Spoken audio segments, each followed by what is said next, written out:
Hello everyone, this is Mr. Barry, and this video is going to talk about how to create a still life using watercolor. Now, I thought it'd be appropriate for us to start by looking at a piece that's in the Nelson-Atkins collection. This is a watercolor called Mushroom by George Copeland Alt. When we're looking at a still life, one of the things that you need to notice is you need to notice all the different values that the artist created, where the light source is coming from. In this situation, the sun is shining from this side, or the light is shining from this side. And I can see that because of the light on this side and this dark shadow on this side. That really helps this look more three-dimensional. And as I keep on looking at the mushroom, I'm noticing darkness on this side, and then this wonderful texture that he has, creating this bottom part of the mushroom. And then we look down here on the table. You can see this part of the shadow, but then as the shadow goes out, it's still there. It just changes in value and gets a little bit lighter.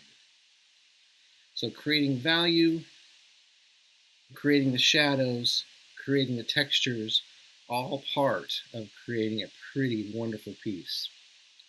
Now, the other thing I want you to notice is when we divide this painting up into thirds, it's like this third and then this third and then this third and this third, the artist has placed the mushroom right on a line that would be a third.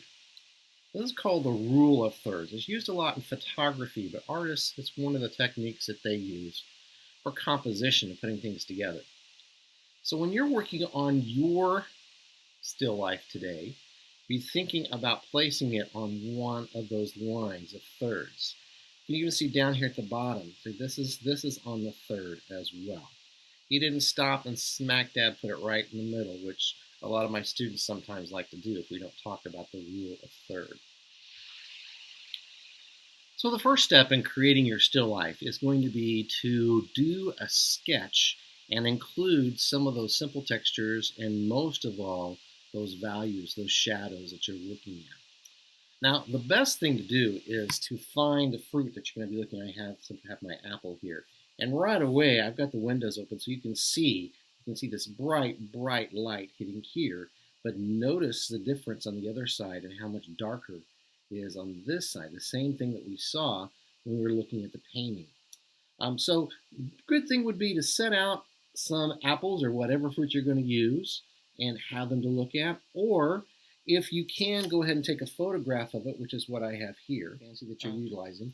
And what I did was I just sketched an outline of the basic shape of the fruit that I'm drawing, and now I'm going to look to see where the darker values are, because that's going to be where I'm going to start out with. I'm going to hold my pencil this way, and I'm just going to start doing a very loose sketch of where those shadows are. Now, this will make me become familiar with where those are. Now, I'm noticing one thing, that back here in the back, behind that apple, there's a little bit of a shadow, so I'm going to have to move some of that.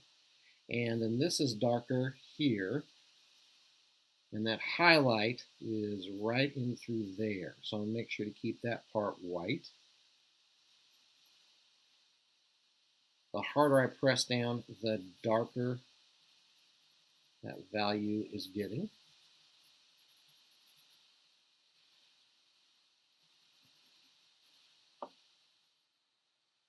So here is my finished sketch, and again I just focused on my darker values and where the textures might be, and specifically where the shadows are to make things look more three-dimensional.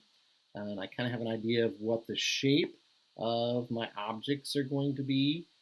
So by doing that, doing a very quick sketch and incorporating some of those things is going to help you before we get started painting, or while we get started painting. So my first step when I'm getting my still life started is to start with my underpainting. Now, the key thing about the underpainting is it's done lightly, so I'm going to add a lot of water to the colors. And you're going to say, first of all, you're going to think, oh, why are we using that color? But we're sticking with warm colors where the light side would be, and we're using cool colors where the shadows would be.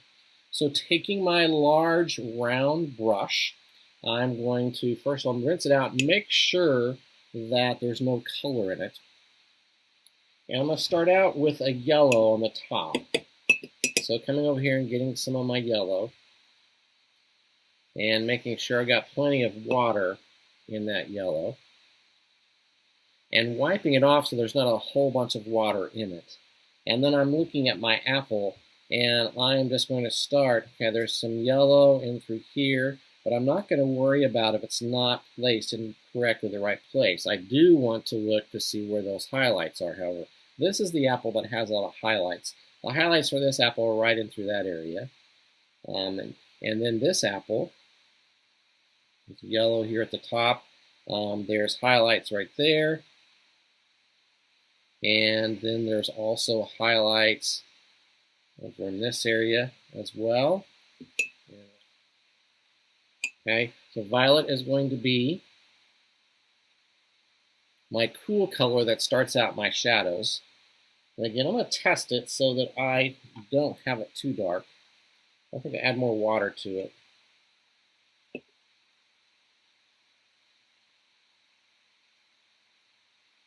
That's a little bit better. Okay, so the shadows on this one are down in this area. I'll bring it across because that part gets a little bit darker, and then there's also a little bit of darkness right in through there. Again, that highlight is right in through that area. Okay.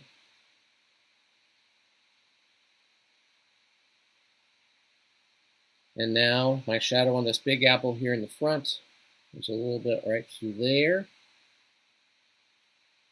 And then a whole bunch down in this area. So it comes across that way. And the blue is where your darkest shadows are going to be. So this definitely right in through here. Okay, and then right through, you can kind of see how that's going to help three-dimensional, starting to look a little three-dimensional. So I've started on these other two apples, started adding some color over the top of my underpainting, and you can really see, especially on this apple, how that's really helped it make it look more three-dimensional. So I left this one so I could show it to you, and I'm just starting with this basic red. I've added a lot of water to it, and I'm going to just paint right over the top of that color that I had. Now, notice that I'm going to take some color from right there. I've got some of those sharp edges. I'm going to soften those. And I'm also noticing, okay, where are those highlights I'm going to add? This highlight that I added right here, I just lifted it up because I had painted over it. Now I take my water, I'm going to soften that edge so it doesn't have a stripe down the middle of it.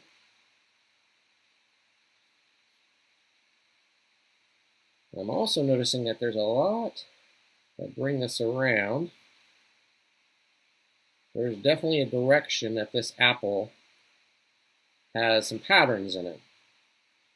So I'm going to follow those as I'm going along here.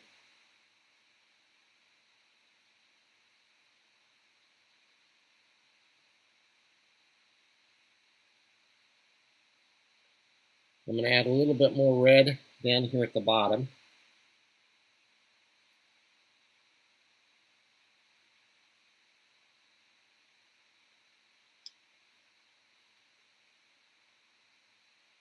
I'm going to rinse my brush out, and I'm going to use that yellow-green that I've mixed up, and I'm going to come over here and get some of that, and add that in through here.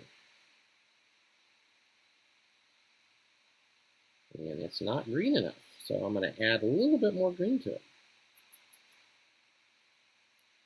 There we go. And since the area around here is wet, all I have to do is just kind of touch that area and make that look more green. Put some of that in through here. And also some of that down through there. I also mixed up that red-orange. I'll try using a little bit of that red-orange. And I'm looking at some of that red-orange is more in through here, right in through that area.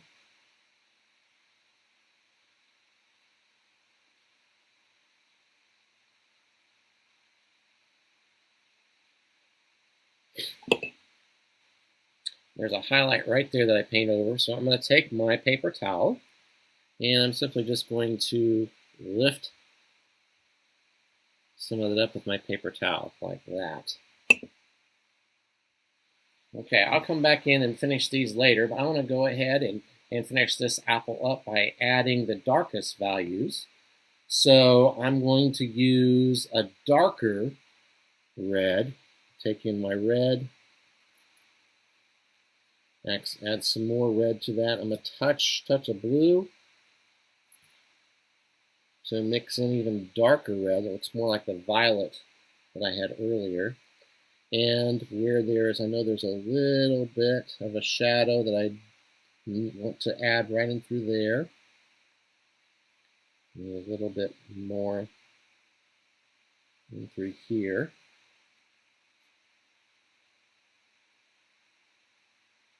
I'm just making some of those shadows a little bit darker so that stands out. Now that's going to be wet, so that's going to fade out. Okay. Now I'm going to look for this red and get some dark of this red and really start to make some of those lines show up.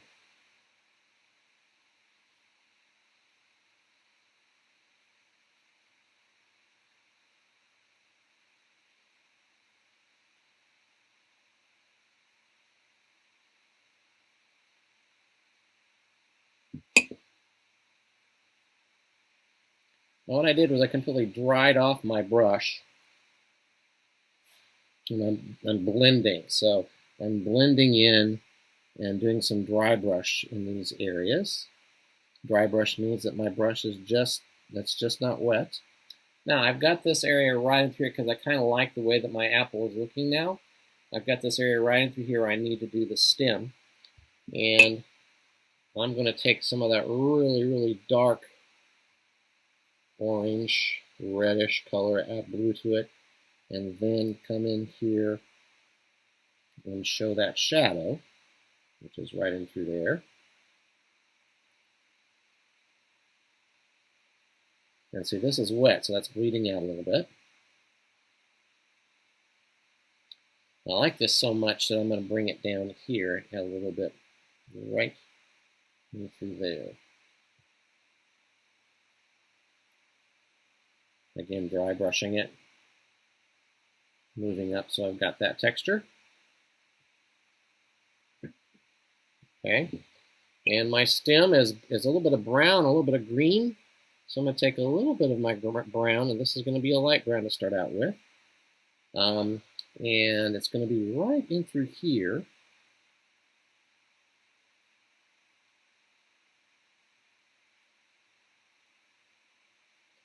And after that dries, I'll put a little bit more paint on top of it to show the dark and light. So I'm going to stop and let this dry now, and then come back in and do some finishing touches. To finish up, let's take a look at how to put some shadows underneath the apples. And we're going to want to use probably a blue-violet or mix up kind of a gray.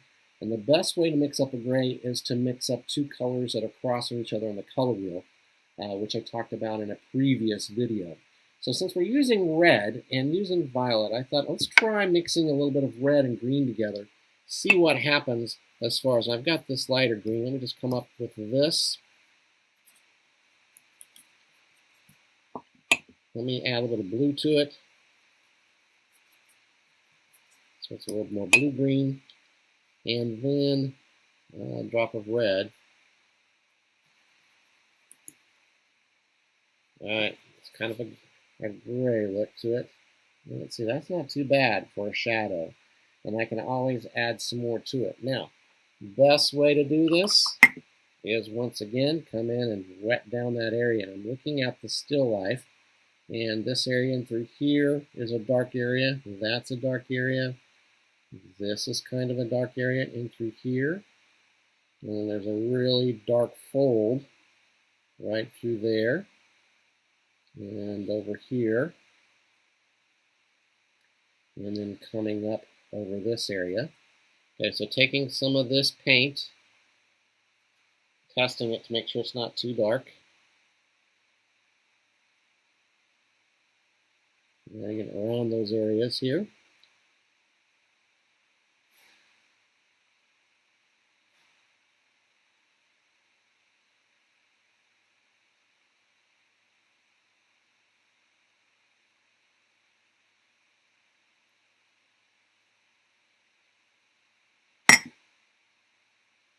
So it folds over in this area. So what I'm going to do, I'm going to soften that because this is a piece of cloth.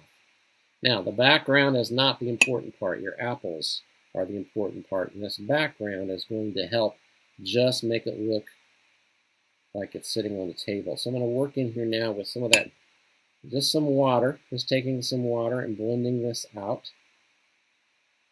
Putting a little bit of shadow on top of some more places here.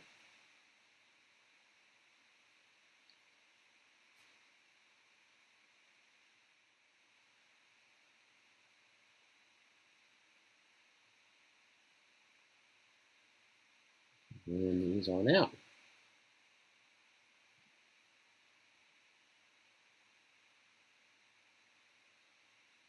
Okay, there we go. And there is the still life.